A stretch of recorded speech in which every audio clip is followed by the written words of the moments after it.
Namun, melihat Ke Wenjing, yang sedang menghirup udara tinggi, sosok yang memegang kompas hanya ingin tertawa.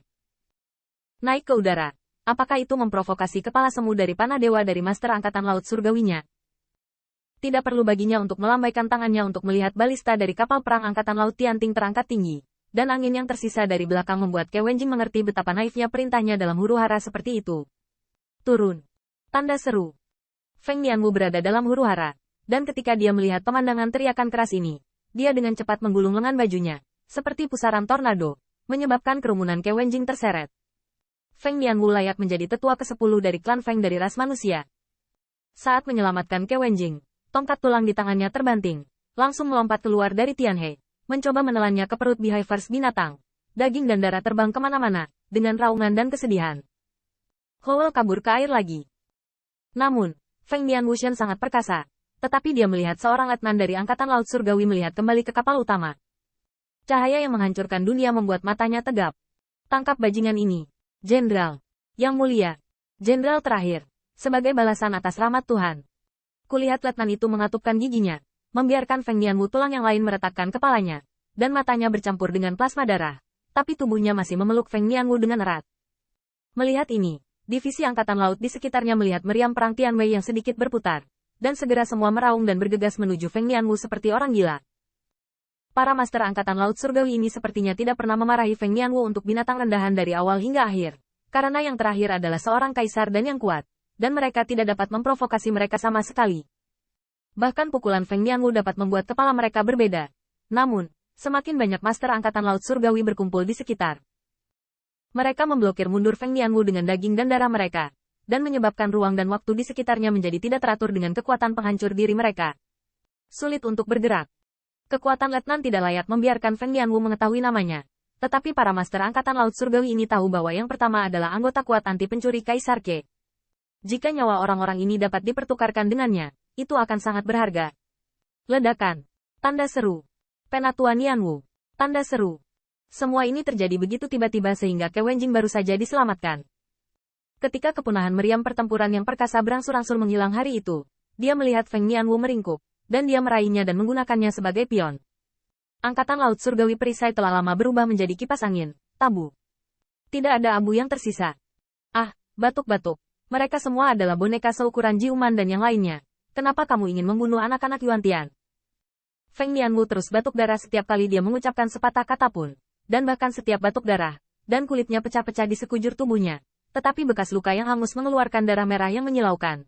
Itu adalah darah umat manusia. Penatua Nianwu, saya salah. Ke Wenjing menjaganya dengan mata merah, dan terkena meriam pertempuran yang perkasa. Itu sudah merupakan hal yang baik untuk hidup. Kalian, cepat, kirim Penatua Nianwu kembali ke kapal utama. Ke Wenjing berteriak pada rekan-rekannya di sekitarnya, tetapi Feng Nianwu mengertakkan gigi dengan kebencian terhadap besi dan baja. Biarkan bayi-bayi kecil ini mati di tengah jalan denganku. Tanda seru. Mengetahui bahwa saya terluka parah. Mengetahui bahwa akan ada serangan diam-diam di jalan ini. Biarkan boneka kecil ini menemani saya. Siapa yang ingin Anda bunuh? Feng Nianwu memuntahkan dahak berdarah, seperti orang tua yang kaku. Menegur generasi muda tanpa ampun. Anda dapat mengirim saya kembali ke kapal utama. Bahkan jika Anda menebusnya. Ke Wenjing tiba-tiba kembali ke akal sehatnya. Dia telah tinggal bersama di Wen Tiangwan selama bertahun-tahun, bahkan tidak hanya tinggal. Kota Feng Shui sering berdiskusi dengan pembangkit tenaga listrik klan Kaisar Ke mereka, dan dapat dikatakan bahwa mereka sudah menjadi sebuah keluarga. Sebagai kakek kedua, dia akan ditegur seperti Penatua Nianwu sekarang. Ya, dia seharusnya sudah memikirkannya sejak lama. Penatua Nianwu adalah seorang kaisar yang kuat. Dia melihat bahwa yang pertama terluka parah, dan yang kuat dari surga juga ada di matanya. Saudara-saudara yang terkuat tetapi Dao Zun di sekitarnya mengantarnya kembali ke kapal utama. Dia tidak bisa temani dia sama sekali. Ke Wenjing mengertakkan gigi dan meletakkan lengan Feng Nianwu di pundaknya. Dia menoleh dan melirik armada angkatan laut yang masih utuh di belakangnya. Dia merasakan nafas yang dingin dan kaku. Bahkan ada lebih dari satu pembunuh Anbu yang bersembunyi di ruang dan waktu. Tetua, saya akan mengantarmu kembali. Pada saat itu, Ke Wenjing mengerti segalanya. Tetapi ketika dia menoleh, dia menemukan bahwa saudara klan Kunpeng yang diintai dan dibunuh oleh Behavers Beast pada awalnya akhirnya didukung oleh orang lain. Kekuatan supernatural dari Kaisar Ke dan klan Wujin membombardir Behavers Beast. Dan seorang rekan dari klan Kunpeng yang dipersenjatai dengan pedang ilahi dan pisau ilahi, memotong tentakel Behavers Beast, dan menggeliat ke Tianhe Among. Namun, Behavior's Beast sangat licik. Dia bersembunyi di bawah Tianhe, menghalangi kun raksasa ini dari atas. Hanya saja, setengah dari kekuatan supernatural miliknya telah ragu-ragu. Tidak hanya itu, tetapi kun raksasa bahkan merasa tengkoraknya akan hancur, dan gigi tajam Behavior's Beast telah menempel di tulang lehernya. Sekarang, bahkan jika kepala Behavior's Beast dipotong, itu juga akan robek bersama kepalanya.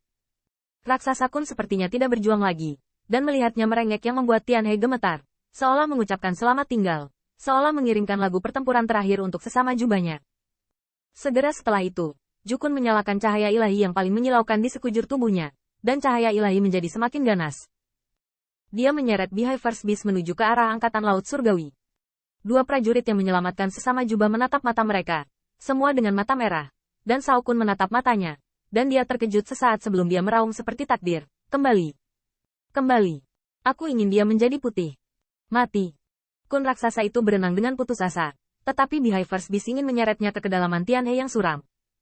Pada akhirnya, tubuh besar mantan melonjak ekstrim, berubah menjadi semburan darah dewa.